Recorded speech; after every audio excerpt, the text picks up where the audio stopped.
Assalamualaikum warahmatullahi wabarakatuh. Alhamdulillah, assalatu wassalamu ala asrofil anbiya wal mursalin wa ala alihi wa sahbihi ajma'in. Asyhadu an la ilaha illallah wa la syarikalah wa asyhadu anna Muhammadan abduhu wa rasuluh. Para mahasiswa teknologi mesin yang berbahagia, jumpa lagi bersama saya dalam mata kuliah termodinamika. Pada kesempatan kali ini kita akan membahas tentang topik sistem refrigerasi dan pompa panas. Cakupan materi pada topik ini adalah sistem refrigerasi uap, analisis sistem refrigerasi kompresi uap, dan sistem pompa panas. Yang pertama, kita akan membahas tentang sistem refrigerasi. Berangkat dari siklus refrigerasi Carnot, di mana teori dari Carnot ini merupakan teori dasar yang dilandaskan pada sistem termodinamika yang reversible. Kemudian sebagai landasan awal, kita perlu ketahui terlebih dahulu bahwa fungsi dari sistem refrigerasi ini bertujuan atau tujuannya itu digunakan untuk menjaga temperatur ruang di bawah temperatur lingkungan sekitar, agar temperatur suatu ruangan itu bisa dicapai lebih rendah sehingga manusia yang ada di dalamnya itu akan bekerja lebih nyaman karena temperaturnya lebih rendah dari temperatur lingkungan sekitar. Yang diinginkan adalah seperti itu. Nah, di dalam siklus refrigerasi Carnot ini digambarkan di bagian yang ada di bawah ini dan sebelah kanan dari grafik ini ditunjukkan bahwa siklus ini akan menyerap kalor dari suatu ruangan yang diharapkan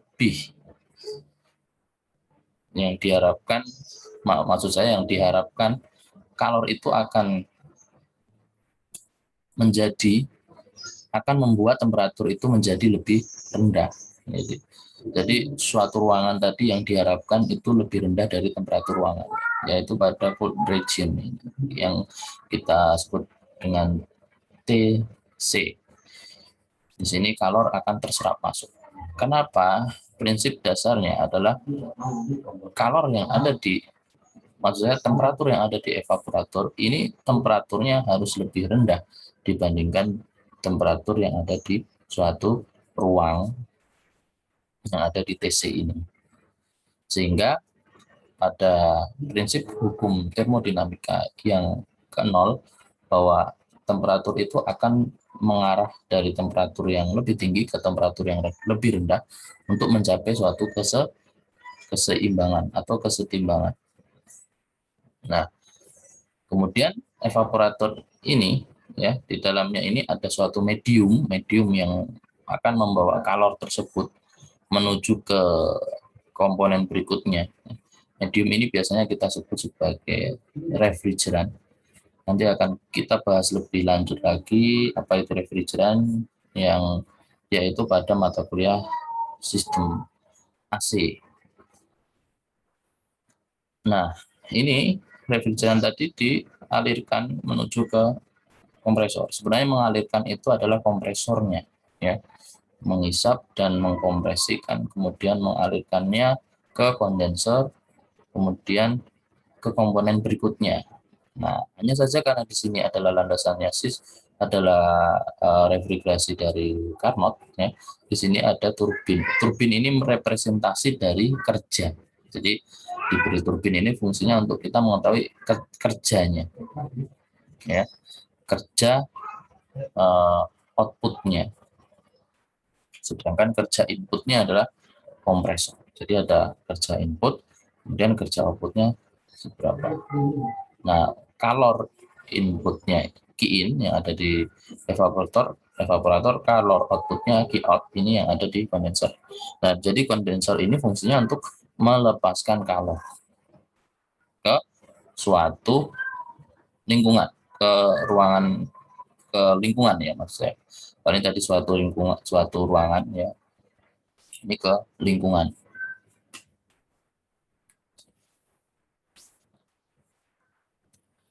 Sehingga temperatur kondenser ini harus lebih tinggi daripada temperatur lingkungan, sehingga kalornya bisa terlepas. Kemudian VT pada turbin ini adalah tadi saya katakan sebagai representasi dari kerja outputnya. Dan kalau kita lihat di grafik, siklus Carnot itu dia membentuk suatu persegi ya di sini, membentuk suatu persegi atau persegi panjang mungkin. Nah, ini kita ketahui kalau diagramnya TS, ini berarti dia itu memiliki sifat yang reversible. Ya, kita sudah pelajari sifat reversible itu apa pada pertemuan sebelumnya. Ya, namun kan dalam kondisi nyata, siklus refrigerasi itu ya tidak sempurna ya. Dia bisa akan ada rugi-rugi yang terjadi di sana, sehingga tidak bisa reversible secara sempurna. Kemudian untuk mengetahui efisiensi suatu sistem refrigerasi digunakan coefficient of performance atau kita singkat dengan COP, disimbolkan dengan beta. Maksimumnya ini merupakan Q dot in ya per M dot per W dot C per in W dot C per M dot. Nah, di mana Q in ini merupakan kalau kita lihat dari grafik ya, dari area 1A kemudian ke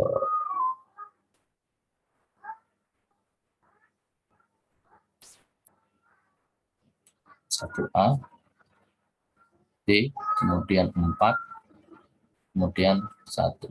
Nah, ini merupakan bagian dari Q-in. Sedangkan kerjanya itu mulai dari area 1, 2, 3, 4, 1. Nah, ini merupakan siklus ya, kerja dari siklus refrigerasi.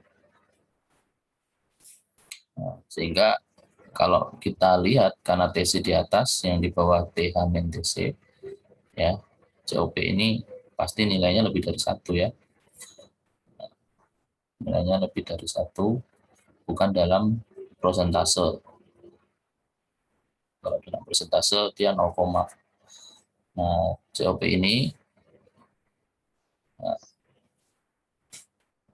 merupakan suatu indikator untuk mengetahui seberapa besar ya, seberapa besar energi kalor yang digunakan.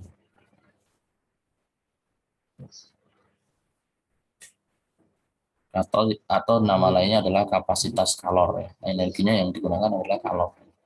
Kapasitas kalor. Nah, ini merepresentasikan COP teoritis maksimal dari sembarang siklus refrigerasi yang beroperasi di antara daerah atau region TC dan TH. Ya, TC yang tadi bagian yang temperatur yang ingin direndahkan temperaturnya, TC adalah yang dibuang kalornya. Nah, terdapat penyimpangan dari siklus Carnot. Tadi kan Carnot sudah kita bahas ya, bahwa dia itu siklusnya itu reversible. Namun tadi seperti yang saya katakan bahwa pada TC dan TH ini tidak sama persis dengan ukuran yang ada di Carnot. Dia kalau misalkan di TC dia harus lebih rendah. Supaya apa? Supaya kalor yang ada di suatu ruangan tadi yang temperaturnya lebih tinggi akan masuk ke evaporator, akan menuju ke evaporator. Nah, evaporatornya harus lebih rendah kan berarti TC-nya. Di TC itu maksud saya adalah evaporatornya, karena dalam hal ini kan sistem Refrigerasinya ya berarti komponen yang ada di refrigerasi itu yaitu evaporator. Kemudian TH-nya ini kondensor. Kondensornya juga harus lebih besar daripada suhu lingkungan sehingga dia bisa terlepas. Nah, ini merupakan penyimpangan dari siklus Carnot.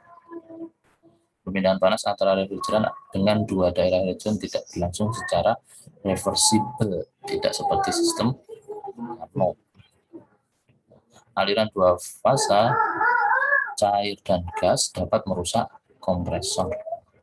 Umumnya tidak praktis mempunyai proses ekspansi dari uap cair jenuh secara umum. Tapi kan dalam kenyataannya yaitu tadi akan terjadi hal-hal yang apa namanya tidak diinginkan.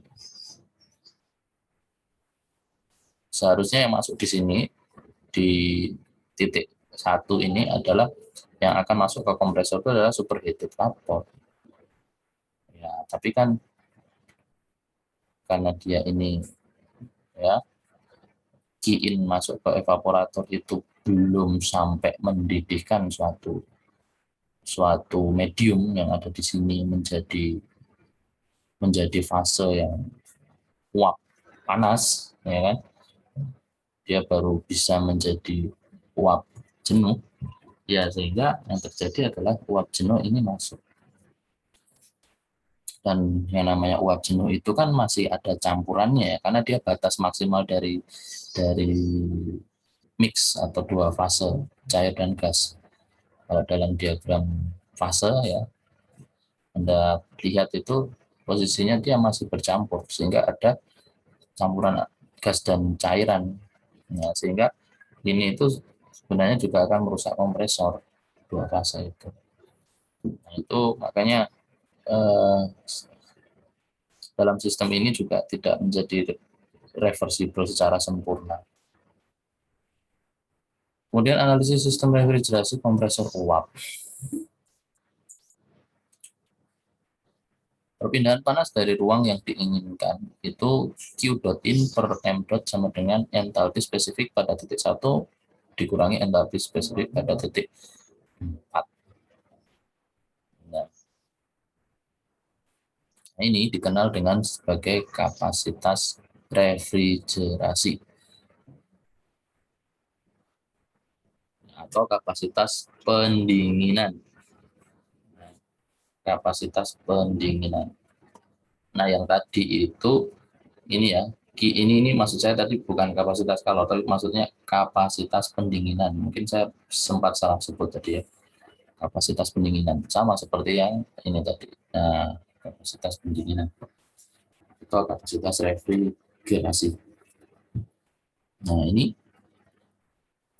merepresentasikan dari kemampuan suatu sistem refrigerasi. Direpresentasikan oleh Q dot in per M dot. Ya. Kemudian untuk satuannya bisa dituliskan dengan kilowatt atau BTU per hour, BTU per jam. Yang satuan yang umumnya dipakai adalah ton refrigerasi. Biasanya Anda mau membeli kulkas atau AC itu kan dilihat dari ton refrigerasinya berapa ya, di mana 1 ton refrigerasi itu akan sama dengan 200 BTU per menit atau sekitar 211 kilojoule per menit. Kemudian ada kerja kompresor. Nah, ini merepresentasikan seberapa besar kerja kompresor. Seberapa besar kompresor dalam melakukan kerjanya. Nah, di sini ada W dot C per M dot sama dengan entalpi spesifik 2 min entalpi spesifik 1, di mana entalpi spesifik 2 ini dia letaknya pada bagian keluaran dari kompresor atau saluran keluar kompresor, sedangkan yang entalpi spesifik 1 H1 ini pada bagian masuknya refrigeran di kompresor. Kemudian perpindahan panas dalam kompresor. Perpindahan panas dalam kompresor ini direpresentasikan dengan Q dot out min per M dot sama dengan H2 min H3 atau entalpi spesifik 2 min entalpi spesifik 3. Karena kalorinya terlepas dia. Jadinya bukan 3 min 2 tapi 2 min 3. Kalau tadi ini kan dia kerja, jadi 2 min 1. Kalau ini 2 min 3 karena kalorinya terlepas. Jadi entalpinya akan pasti lebih besar yang entalpi spesifik 2. Nah, kemudian analisis sistem refrigerasi kompresi uap. Proses di dalam katup yang terjadi itu adalah sama. Ya, tidak ada perubahan entalpi. Ya, itu di sini H4 sama dengan H3. H4 sama dengan H3. Di dalam katup ekspansi, ya, ini namanya expansion valve. Ini yang mengubah tekanan dari yang keluar dari kondenser ini itu diturunkan ya secara signifikan, diturunkan secara drastis ya, dengan cara mengekspansikan salurannya sehingga akan terbentuk ya menjadi suatu kabutan yang memiliki struktur struktur dari kabutnya itu sangat-sangat kecil. Diharapkan ini terjadi penurunan tekanan yang signifikan, itu tujuannya untuk membuat temperatur dari mediumnya ini atau refrigerannya ini juga akan turun secara signifikan. Nah, karena ini bentuknya itu seperti pengkabutan ada pada karburasi, nah ini maka dinamakan juga sebagai proses throttling. Nah, dalam proses throttling ini kita juga sebut prosesnya adalah isentalpik ya atau politropik. Entalpinya itu sama ya. Kalau entalpinya sama kan berarti entropinya juga konstan ya. Tidak naik ataupun turun. Kemudian coefficient of performance dari sistem refrigerasi kompresi uap tadi sudah disebutkan di awalnya. Beta sama dengan Q dot in per M dot per W dot C per M dot sama dengan H1 min H4 ya, H1 min H4 per H2 min H1. Jadi kalori yang masuk di evaporator ini, Q in-nya ini dibagi dengan kerja kompresor. Entalpi dari kerja kompresor. Nah, sistem kompresi uap ideal. Asumsi yang pertama, tidak ada irreversibilitas di dalam dua alat penukar kalor. Ini yang ideal ya, yang ideal. Tapi yang terjadi kan tidak ideal. Ya. Jadi tidak ideal. Yang pertama tadi tidak ada irreversibilitas. Yang kedua, tidak ada penurunan tekanan dan refrigeran mengalir pada tekanan konstan melalui dua alat penukar kalor. Nah, ini juga lagi-lagi tidak ada penurunan tekanan. Nah, ini juga tidak mungkin ini. Jika proses kompresi terjadi pada irreversibilitas dan perpindahan panas ke lingkungan juga diabaikan, proses kompresi adalah isentropik. Nah, kalau kompresi isentropik ini juga tidak mungkin gitu loh. Ya, dia mengabaikan irreversibilitas yang terjadi di proses kompresi tersebut. Nah, berarti benar-benar adiabatik sempurna, ya kan, karena tidak ada perpindahan panas ke lingkungan, nggak ada yang masuk juga, kan gitu kan. Kemudian tidak ada penurunan tekanan, tekanannya juga konstan, ya berarti benar-benar tidak berubah ya melalui dua alat penukar kalor. Kemudian ya sehingga itu menjadi reversible gitu. Nah, ini sulit. Ini tidak bisa terjadi maksudnya. Nah, untuk kerja sistem kompresi uap yang sebenarnya bisa kita notasikan ya, di sini simbolnya ini adalah simbol efisiensi. Ini W dot C per M dot S per W dot C per M dot sama dengan H2S min H1 per H2 min H1. Nah, di sini ini yang ada titik 2 dan titik 2S. Di mana yang titik 2S ini merupakan yang reversible. Nah, titik 2 ini yang disimbolkan dengan garis putus-putus ini yang irreversible. Jadi terjadi penyimpangan sebesar sekian. Nah, begitu juga yang 3 ke 4 ini kan, ini juga irreversible, ditemukan dengan garis yang putus-putus. Ya, Anda mesti tahu ya pada titik 1 tuh di titik mana, proses apa ya. 2 itu di mana, 3 itu di mana, 4 itu di mana ya. Nah, ini kan ada proses throttling tadi ya. Yang seharusnya dia itu entropinya instan. Tidak reversible. Maksudnya reversible seharusnya. Nah, biasanya diagram pH ini kita gunakan untuk menganalisis sistem refrigerasi untuk mengetahui kalor pendinginan atau kapasitas pendinginan, kemudian kerja pompa, maksud saya kerja kompresor. Intinya pada sistem siklus refrigerasi itu kita bisa menganalisisnya dengan kita menggunakan diagram pH ini tanpa melihat tabel. Nah, ini juga digunakan pada pompa panas atau sistem pompa panas atau sistem pompa kalor yang kita pelajari di pertemuan selanjutnya. Nah, mungkin ini saja dulu yang saya sampaikan di topik sistem refrigerasi yang pertama ya. Nah, nanti kita akan bertemu lagi di sistem pompa panas. Silahkan dipelajari materinya yang sudah saya share. Kemudian ada video-video penguat lagi dan latihan-latihan soalnya ada pada video yang lain. Silahkan Anda cermati, pelajari dengan baik. Terima kasih atas perhatiannya. Nasrul minallah wa fatkum qarib wa basyiril mu'minin. Assalamualaikum warahmatullahi wabarakatuh.